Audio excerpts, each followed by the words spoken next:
of our panel. VFL Daniel Hood is back with us right there. Let's go. VFL Sterling Hinton right there. Hey. Congratulations on a nice debut yesterday over at Neyland Stadium. It was awesome, man. I'm glad to be a part of it, brother. All right. I want to let another VFL, former Vol Captain Mike Stoll, get in here. We're doing the Stoll Train. Hey, John, the Stoll Train's leaving the station for 2024, and Tennessee scores 69 points on Chattanooga. Nico looked really, really sharp. Great decisions. He gets rid of the ball quickly, and he's got some pretty good receivers to throw the ball to. I did have a little bit of concern for the offense and defensive line. When Tennessee's playing Chattanooga, the guys they're playing across from in Chattanooga, they're never being recruited by Tennessee. So if I'm in that game, my goal is to put that guy on his back every single time because I should. I didn't see that a lot. I'm not saying it was terrible. I'm not saying it was a poor performance, but I would like to see a little bit more nastiness from those guys up front. My takeaway, they're going to score a lot of points this year. My question to the VFLs, how much do you read into this game, and how much do you read from a lopsided score like this? All right, guys, there's the question. I want to hear your answers. Sterling, Daniel, since you're new to the set right now, I'll let you guys go first. How much can you take from a game against an FCS foe? Well, I'll go first. You did what you're supposed to do. You did exactly what you were supposed to do. We are Tennessee, and they're on the schedule.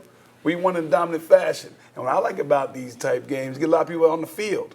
A lot of guys got some experience yesterday. Get on that field yesterday and got a chance to play and know what it's like to cross the line. And that's valuable down into the meat of the schedule. So you got people that crossed the line, you played well, you did what you're supposed to do, now it's on to the next. Daniel, how much can you take? Yeah, I think you can take a lot from it. And my favorite thing with these games is you finally got to hit somebody that's not in an orange or white jersey, and you get to celebrate, right? Or gray. Well, yeah, we're gray. But black or pink. Go ahead. You know, we did get to see the funny video of Boo Carter going live in the locker room. You got to see the guys celebrate. Even Coach Heupel was like, "Come on, man, celebrate with your team." But you got to see the passion and energy that Heupel's really created with this program. Yeah. And as for how good the players are, you can see talent, right? Like everyone's talked about Nico. You can see his timing on the balls. We can see his deep ball accuracy and those type of things. You can see that Chattanooga was terrified of the defensive line, how they were trying to chop block him every single play to where the defensive line had to pull back. There's little things like that, but the biggest thing, you got out healthy. So Yes. What do you learn? I don't think you learned that much. I mean, I think you learned Enough about of the Joy Boys. I think you learned as much as you play in the 7-on-7 tournament or flag football game, right? Like the accuracy, the quarterback, the skill position kind of things. You don't know much about your defense and offensive line at this point going up against that. I saw some good things, but you're not going up against the talent level that you say, hey, what's the measuring stick that I'm going to go against, right? So you're still looking at that saying, okay, there's some good things. There's some signs in there, but it's not enough to say, hey, how am I going to play against Georgia and Alabama or any of these guys like that? You're looking at this and you're pulling at things, and the only way you learn something about it in this kind of game is if your team comes out and stinks it up and or plays at that level. Then you learn a lot of bad things and things you don't trust anymore. But other than that, not much. Yeah, that's what I was going to say is you get to check a box. We checked the box. You dominated both sides of the ball. Defensive line, we need to get there a little bit more, but we dominated. I would like to see some more turnovers than we saw yesterday. But you check a box. You say, hey, we did it. You know, we did what we were supposed to do. We put the points up. Offense look electric. Defense is flying around. Let's go to the next one. Yeah. Are you going to let these guys be negative, Sterling? I mean, I don't want. Do I get a chance to? Yes. Thank you. My thing is this. Let's do that because what is? We had a pregame conversation about Florida. We had to know now. We got to get a conversation here inside the game about what we did yesterday. We did exactly what we were supposed to do. We learned a lot yesterday. We learned how players came to play. We did not stink it up. We self-motivated ourselves to do what we wanted to do, and we did. Imposed our will on. Now, that was Chattanooga. You can never say what are we going to do against Alabama and Georgia. Well, until you play them, you don't know.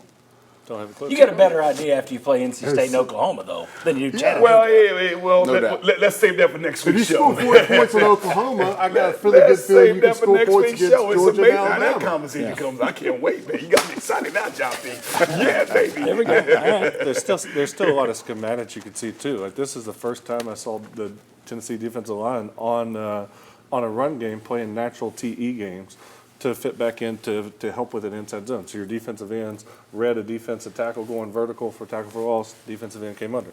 We hadn't seen that in the first game of the season this year. Hey, Have we? I would Have throw we? out too, like Brew looked more explosive.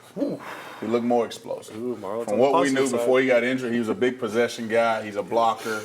He can get the deep ball down the field. He coming across the middle. Yesterday it looked like they was throwing some quicks to him, and he could make a guy miss and get vertical, which if he can continue to do that, that's huge. I think the thing you Same can thing you can learn in 7-on-7 and the flag football game, right? and what I'm about to say is true. We made a I field think goal. Nico's accuracy you can also take from it, but you're right. 7-on-7 You could learn flag that. football. You can learn all But those things. I do think that is something that you can take away from that because we saw Joe Milton against FCS opponents, and Like I said, you know, everything I can learn in the 7-on-7 or flag football game, I can learn from this game. does it Everything great. that's not Come that on, is Will. not he does it that. great on the curve. Plus, wait. Plus All the right. kicker. You got your kicker question answered Very yesterday. good. When we come back, it's our poll question for the day. So let's all weigh in on that next. Would UT have been better off with Iamaleava as your quarterback last year? Come on back on the Sports Source.